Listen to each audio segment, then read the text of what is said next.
Hey, DM Dango here with another review from the DM's Guild. This time we're looking at a small problem. That's like the start of some famous last words, isn't it?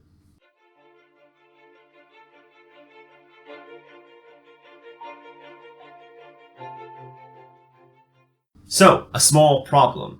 It's an adventure module for 1st to 3rd level characters of a normal party size, 4 to 5. Should take you about 2 to 4 hours roughly to complete the whole adventure.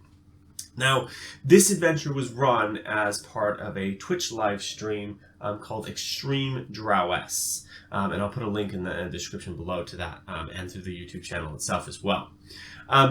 The premise of the adventure is that there are a number of kobolds that have caused a problem. Also, I'll read out the adventure introduction for you. So, a cavern network about a quarter of a mile to the southwest of the Sarg village of Karag, Kernurg, has become the home of a group of psychotic, mutated kobolds. These kobolds have been twisted in body and mind by exposure to the demonic taint of Jubilex. As the maddened monsters stage raids on the Sarg settlements, it falls to the party to bring an end to the kobold threat. So your fairly standard adventure with kobolds. So you can expect a lot of traps, tricks, and tribulations as you venture into their cavern. And it doesn't disappoint there. There are multiple traps and multiple tricks that the kobolds employ in order to harry and harass the party before they actually encounter any kobolds. It is also a nice little self-contained adventure, even though this one was run as a prelude to the Out of the Abyss, or as part of the Out of the Abyss modules, and to kind of go from there, because it is all set in the Underdark, and it takes some of those Underdark themes, incorporates them in here. There are things like using teleportation magic while within the area is bad. While using any kind of magic, there's a potential for wild magic surges, although you could just take these out if you feel it kind of unnecessarily hobbles your casters. But there's no reason you can't just leave them in. Wild magic does have a habit of causing premature party deaths, especially at level 1. And that's kind of where we'll kind of go from there. So I like, some of the things I like in this. General features at the very beginning kind of give you an idea of what the entire cavern is likely like. Very good. I've seen this before. It's always really nice to see. It kind of gives you a good indication of kind of consistency across the whole map. And it allows you to say, well, this is what this looks like across the whole thing. And unless I say otherwise, this is, to your players, this is what you should expect to see. And then you can add on to those descriptions and say, well, in the latrines, for instance, you smell the smell of rot and kobold leavings is a good way of putting it. But it allows you to kind of build on those things. There's a good use of all the senses and all the various descriptions. It's a good way of saying, because oftentimes we rely on both either sound or sight, the two senses that we rely on in terms of when we're making descriptions of. This one branches out and you see things like smell and touch. Not so much taste, although you wouldn't want to taste anything in this place. The caverns itself are covered in mold and grime, and one of the titular monsters in this is called the Acid Kobold, which is a rather interesting construct in itself, where they are corrupted to the point where they are basically secreting an acid, similar to a black ooze. Black pudding in its function, all the damage is much lessened. There wasn't a lot I didn't like about this module. It's very well self-contained, it's very well kind of managed and structured. The descriptions are really good, they're very clear as to where they are. The function, the format, everything seems really well done. The map is well constructed and functional, I would say. In terms of what it's trying to get across, in terms of what's in there. I mean, it's a kobold cave. It's not going to be the most beautiful thing ever in the universe. It does its job very well. The one thing that I would say is, with all first level encounters and combat in general, there is a problem in D&D 5e where First level encounters tend to be first to second level encounters tend to be incredibly dangerous. Very, very easy to just wipe a party out in no time at all.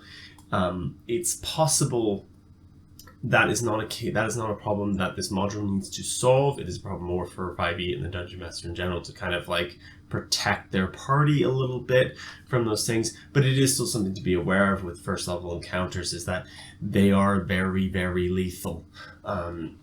Just because a bad roll or a crit here or a good roll there, and all of a sudden 2 of your party members are down and you've got 2 kobolds that are basically at full health.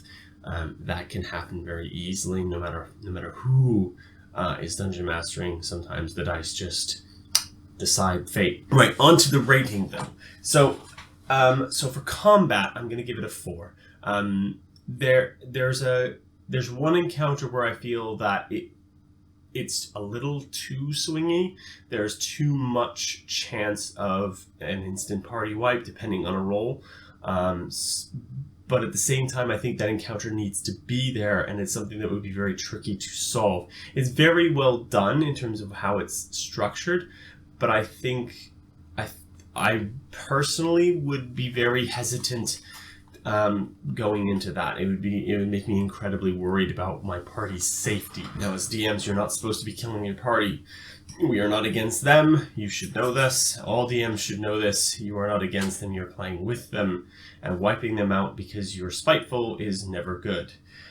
Saying that, I don't think that's the case here. I think it's an interesting encounter. I just think it might be on a little bit of the deadly side for a level 1 encounter. Now, if it was level 2 or level 3, that might be different. So maybe just adjust the level range for this whole module up to 2 to 3, and that would kind of solve that problem.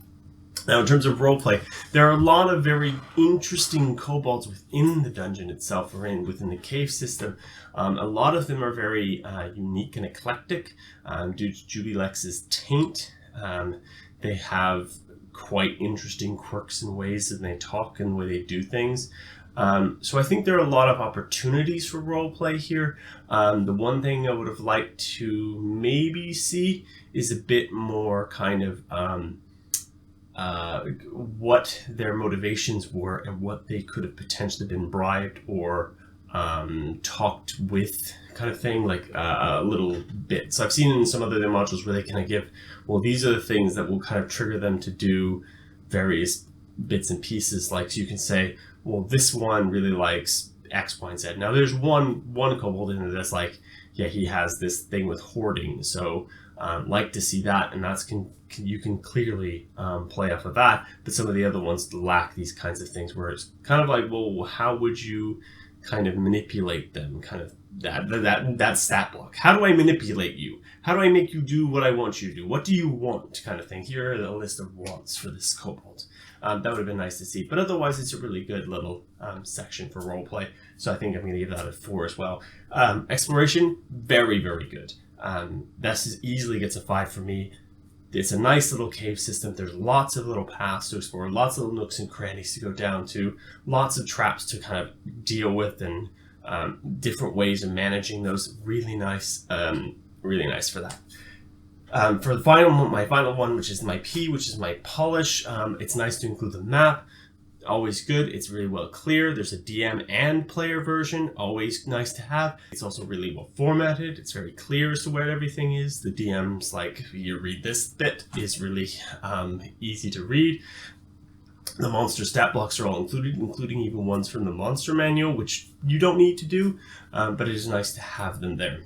So my final rating for the adventure module as a whole, taking the aggregate scores together, this is going to be a 4.5 for me. So when I rate this on the DM's Guild, I'll put it as a 5. That seems fair. Thank you. That's my review.